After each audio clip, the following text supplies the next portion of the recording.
সাকিবের দরদ প্রথম দিন কেমন গেল? প্রকাশ করেছেন প্রথম আলো। ছাত্র জনতার অভ্যুত্থানের পর বড় পরিসরের সিনেমা দরদ মুক্তি পেয়েছে। শাকিব খানের এই সিনেমা নিয়ে ভক্তদের উচ্ছ্বাস ও উন্মাদনার কমতি ছিল না। একই সঙ্গে মনস্থ ছিল পরিচালককে নিয়ে। তাদের অনেকের অভিযোগ ছিল ছবিটি নিয়ে সেই অর্থে প্রচারণা করেনি, ঠিক সময়ে গানও প্রকাশ করেনি। সাধারণত সমসাময়িক সময়ে শাকিব খানের মুক্তি পাওয়া ছবির ক্ষেত্রে দেখা গেছে মাসখানেক আগে থেকেই প্রচারণা শুরু হয়। এই নিয়ে মেতে থাকেন ভক্তরাও। কিন্তু দরদ ছবির ক্ষেত্রে একেবারে উল্টো পথে হেঁটেছেন পরিচালক অনন্য মামুন। মুক্তির আগে শেষের 4 দিনে এসে যেন 1 মাসের প্রচারণা চালালেন। এই নিয়ে তাই ভক্তদের মধ্যে কিছুটা শঙ্কা ছিল। অনন্য মামুনকে অনেক কথাও শুনতে হয়, কিন্তু মুক্তির প্রথম দিনে হিসাবে পুরোপুরি উল্টো গেল। মাল্টিপ্লেক্সে এই ছবির রেকর্ড পরিমাণ ব্যবসা দিয়েছে বলে জানিয়েছে সংশ্লিষ্ট সূত্র। প্রেক্ষাগৃহ মালিক ও কর্তা ব্যক্তিদের সঙ্গে কথা বলে জানা গেছে, এবছর এখন পর্যন্ত যে কয়টা ছবি মুক্তি পেয়েছে, মাল্টিপ্লেক্সে প্রথম দিনে সর্বোচ্চ বিক্রির রেকর্ড গড়েছে দরদ। ছবিটির প্রথম দিনের টিকিট বিক্রি হয়েছে 30,68,000 টাকা। এই বছর মাল্টিপ্লেক্সে প্রথম দিনের টিকিট বিক্রিতে দ্বিতীয় স্থানে থাকা ছবিটি শাকিব খানের। গত পবিত্র ঈদুল আজহায় মুক্তি পাওয়া তুফান ছবিটি 29,61,000 টাকার টিকিট বিক্রি করে।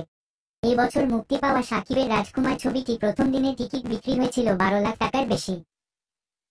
প্রচারণায় প্রযোজনা প্রতিষ্ঠানের উদাসীনতা, ঈদের বাইরে এমন একটা সময় ছবি মুক্তি, তারপরও এমন টিকিট বিক্রিকে অবিশ্বাস্য বলছেন কেউ কেউ। আর এটা বাংলাদেশি চলচ্চিত্রের জন্য খুবই প্রয়োজন ছিল বলে মনে করছেন চলচ্চিত্র সংশ্লিষ্টরা। সিলেট গ্র্যান্ড মুভি থিয়েটারের কর্তৃপক্ষ জানিয়েছে, দরদ দেখে মুগ্ধ দর্শক। প্রথম দিন তাদের শো হাউসফুল ছিল। পরিচালক অনন্য মামুন প্রথম আলোকে বললেন, ধারণা ছিল ছবিটি ভালো যাবে। এতটা ধারণা করিনি যে প্রথম দিনই সেল রেকর্ড করবে। ছবি পরিচালনার পাশাপাশি আমি অন্যতম একজন প্রযোজকও, তাই এই খবর নিঃসন্দেহে আমার জন্য ভীষণ আনন্দের, অনুপ্রেরণারও। আমরা বলেছিলাম ঈদ ছাড়াও ছবিটি দর্শক ঠিকই দেখবেন, তাই ঘটেছে। আমি বলেছি বাংলাদেশি চলচ্চিত্র বাঁচাতে এ সময় আমরা ছবিটি মুক্তি দিতে চেয়েছি, কারণ কয়েক মাস ধরে আমার দেশের মানুষ অন্যরকম একটা পরিস্থিতির মধ্য দিয়ে যাচ্ছে। ভাবছিলাম মানুষ কি সিনেমা হলে আসবে? ধারণা ভুল প্রমাণ করেছে। সিনেমা হলো ভিজিটে গিয়ে দেখেছি, পুরুষ দর্শকের পাশাপাশি নারী দর্শকদের যে ভিড়, তার সাহস ডুবিয়েছে। কেউ কেউ তো বলছে তারা আবার দেখতে চায় ছবিটি। এই ছবির দিকে অনেক প্রযোজকও তাকিয়ে আছেন, কারণ তারা বেশ কিছুদিন ধরে ছবি মুক্তি না দিয়ে অপেক্ষা করছিলেন। আমি মনে করছি দরদ এর সাফল্য তাদের ছবি মুক্তির সাহসটা বাড়াবে। স্টার সিনেপ্লেক্সের জ্যেষ্ঠ বিপণন কর্মকর্তা মেসবাহউদ্দিন আহমেদ আজ শনিবার সকালে প্রথম আলোকে বলেন, প্রথম দিন তো ভালোই গেছে। স্টার সিনেপ্লেক্সের সব শাখায় মোটামুটি সব শো হাউসফুল ছিল। আজ সকাল থেকেও টিকিটের ভালো চাপ রয়েছে। যে অবস্থা দেখছি তাতে প্রদর্শনী বাড়াতে হবে হয়তো। সত্যি কথা বলতে প্রিয়তমা, রাজকুমার ও তুফান এরপর শাকিব খানকে নিয়ে মাল্টিপ্লেক্স দর্শকদের প্রত্যাশা অনেক বেড়ে গেছে। শাকিব খানও সেভাবেই তার ছবি উপহার দিচ্ছেন, এমনটাই মনে হচ্ছে। পরিবর্তিত এই পরিস্থিতিতে ছবিটা এতটা ভালো ফলাফল দেবে প্রত্যাশা করিনি।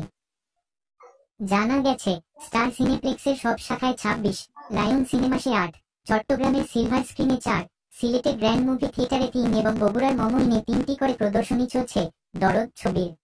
এই সিনেমা দিয়ে যাত্রা শুরু করা যশোরের মনিহার সিনেপ্লেক্সে 5টি প্রদর্শনী চলছে।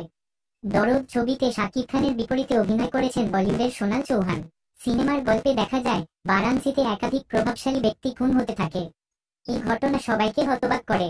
ছোট শহরের দুলু মিয়ার ওপর সন্দেহ গিয়ে পড়ে।